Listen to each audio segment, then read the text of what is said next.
नमस्कार मित्रांनो, टेक्नो अथर्व या युट्यूब चॅनलवर आपलं स्वागत। मित्रांनो, जर आपण शेतकरी असाल तर ही बातमी आपल्यासाठी महत्त्वाची आहे, कारण आता 1 रुपयात पीक विमा बंद झालेला आहे आणि आता जर आपल्याला शेतीचा विमा काढायचा असेल तर नेमके किती पैसे मोजावे लागणार आहे तर याची सविस्तर माहिती आपण या बातमीमध्ये बघणार आहोत। त्यामुळे ही बातमी आपल्यासाठी अतिशय महत्त्वाची आहे, त्यामुळे हा व्हिडिओ पूर्ण बघा, तरच आपल्याला कळेल की आता विमा काढण्यासाठी आपल्याला किती पैसे मोजावे लागतील।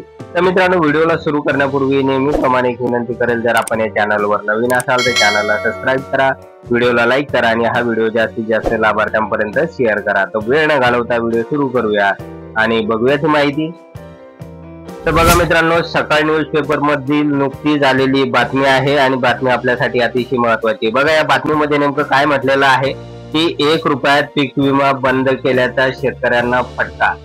म्हणजे या अगोदर 1 रुपयामध्ये शेतकऱ्यांना जो काही पीक विमा मिळत होता तर तो आता बंद करण्यात आलेला आहे, त्यामुळे शेतकऱ्यांना मोठा फटका बसणार आहे। आणि यासाठी आता नेमके किती पैसे मोजावे लागणार आहे विमा काढण्यासाठी शेतकऱ्यांना ते पण या बातमीमध्ये सविस्तर दिलेलं आहे। तर बघूया आपण ही बातमी।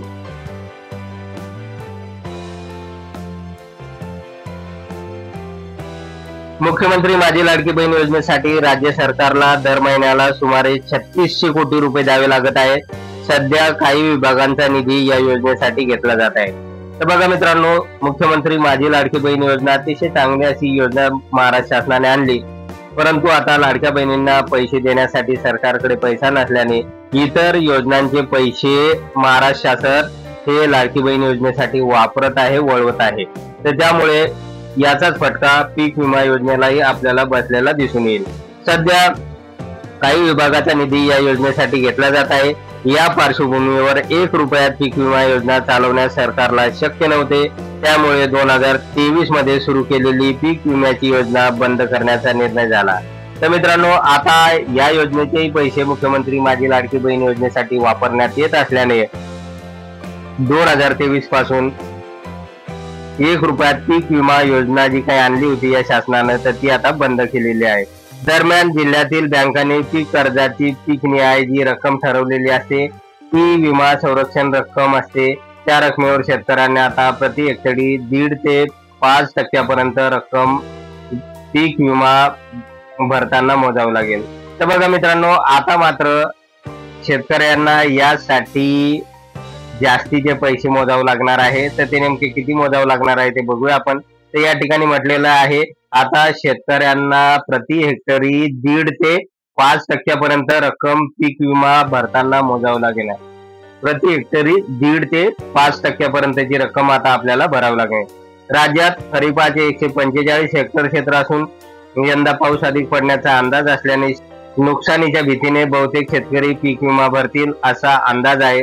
शेतकऱ्यांना भरपाई आता पीक कापणी प्रयोगानंतर येणाऱ्या उंबरठा उत्पन्नाच्या सूत्रानुसार मिळणार आहे।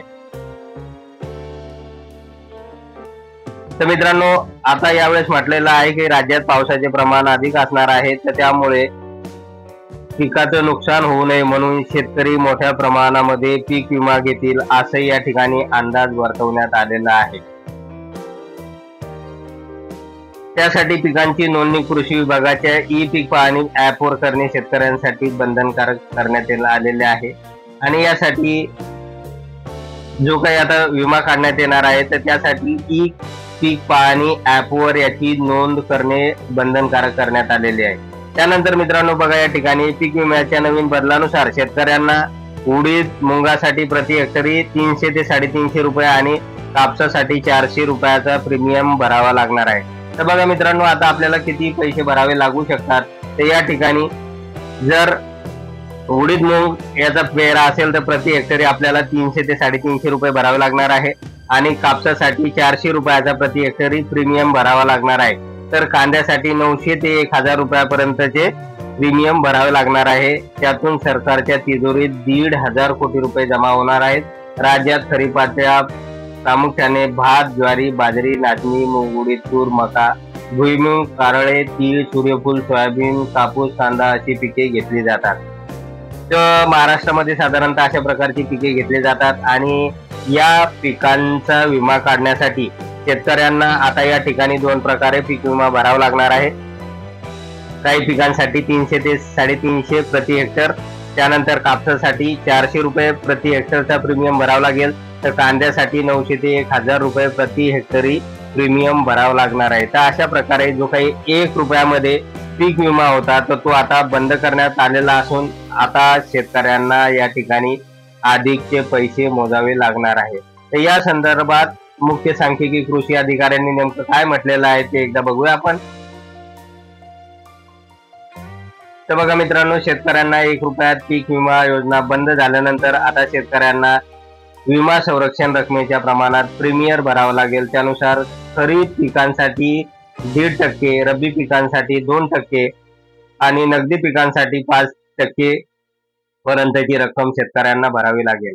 तर बघा मित्रांनो, अशा प्रकारे या ठिकाणी 1.5%, 2% आणि 5% पर्यंतची रक्कम प्रीमियम म्हणून भरावी लागेल। 4 जूनला विमा कंपन्यांची निविदा उघडली जाणार असून त्यानंतर पीक निहाय किती विमा संरक्षण रक्कम भरावी लागेल हे निश्चित होईल। तर मित्रांनो, 4 जूनला विमा कंपन्यांची निविदा निघणार आहे आणि आपल्याला 4 जूनला कळून येईल की नेमकं आता आपल्याला यासाठी किती पीक विमा भरावा लागणार आहे। तर असं या ठिकाणी वैभव तांबे मुख्य सांख्यिकी कृषी अधिकारी यांनी म्हटलेलं आहे। तर शेतकरी बांधवांनो, निश्चितच आता हा मोठा भुर्दंड आपल्यासाठी पडणार आहे आणि आता आपल्याला जो काही 1 रुपयात पीक विमा भरावा लागत होता या अगोदर, तर ती योजना आता बंद करण्यात आलेली असून आणि या ठिकाणी आता आपल्याला वेगवेगळ्या पिकानुसार आणि वेगवेगळ्या क्षेत्रानुसार या ठिकाणी विम्याचा प्रीमियम भरावा लागणार आहे। तर मित्रांनो, अशा प्रकारे एक महत्वाची अपडेट आता पीक विमा संदर्भात आलेली होती आणि 4 जूनला याबाबतची संपूर्ण माहिती आपल्याला मिळणार आहे आणि या बातमीकडे आपलं लक्ष असणार आहे। त्यामुळे अजूनपर्यंत आपण जर या चॅनलला सबस्क्राईब केलेलं नसेल तर चॅनलला सबस्क्राईब करा, व्हिडिओला लाईक करा आणि हा व्हिडिओ जास्तीत जास्त शेतकरी बांधवांपर्यंत शेअर करा। धन्यवाद।